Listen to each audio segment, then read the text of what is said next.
আবারও পানীয় জলের দাবিতে উত্তাল হয়ে উঠল তেলিয়ামুড়া থানাধীন খাসিয়ামঙ্গল তেলিয়ামুড়া সরকারি মহাবিদ্যালয় সংলগ্ন গোবিন্দছড়া এলাকা। মঙ্গলবার সকালে গ্রামবাসীরা একত্রিত হয়ে প্রধান সড়কে অবরোধে বসে পড়েন। এলাকাবাসীর অভিযোগ, প্রায় এক মাস আগে সড়ক সংস্কারের কাজ চলাকালীন ওই এলাকার পানীয় জলের পাম্প মেশিন স্থানান্তর করা হয়। এরপর থেকেই গোটা এলাকায় জলের সরবরাহ কার্যত বন্ধ হয়ে যায়। ফলে প্রায় ৭০টি পরিবারে প্রায় প্রতিদিনই তীব্র জলের সংকটের মুখে পড়তে হচ্ছে। বহুবার কর্তৃপক্ষকে জানিয়েও কোনো সুরাহা না হওয়ায় ক্ষুব্ধ গ্রামবাসীরা এদিন পথ অবরোধের পথে হাঁটেন। অবরোধের খবর পেয়ে ঘটনাস্থলে পৌঁছান তেলিয়ামুড়া মহকুমা শাসক কার্যালয়ের ডেপুটি কালেক্টর ডিসিএম প্রদীপ কুমার সরকার, তেলিয়ামুড়া থানার সাব ইন্সপেক্টর বিদ্যা দেববর্মা সহ প্রশাসনের অন্যান্য আধিকারিকরা।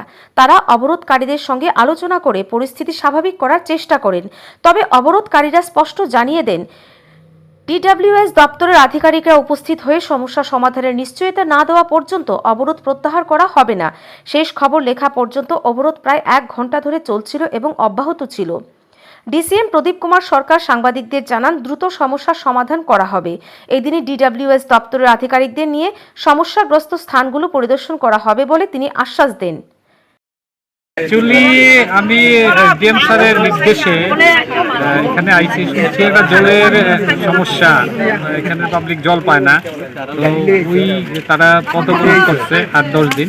তো আমরা প্রশাসনিক স্তরে আমাদের ডিডব্লিউএস এর প্রতিনিধিরা অ্যাকচুয়ালি তেলিয়ামুড়ার জুরিডিকশনের অফিসাররা এখন পৌঁছে গেছেন এবং বাকিরাও মুঙ্গিয়া কামির তারা অলরেডি রাস্তায় আছেন।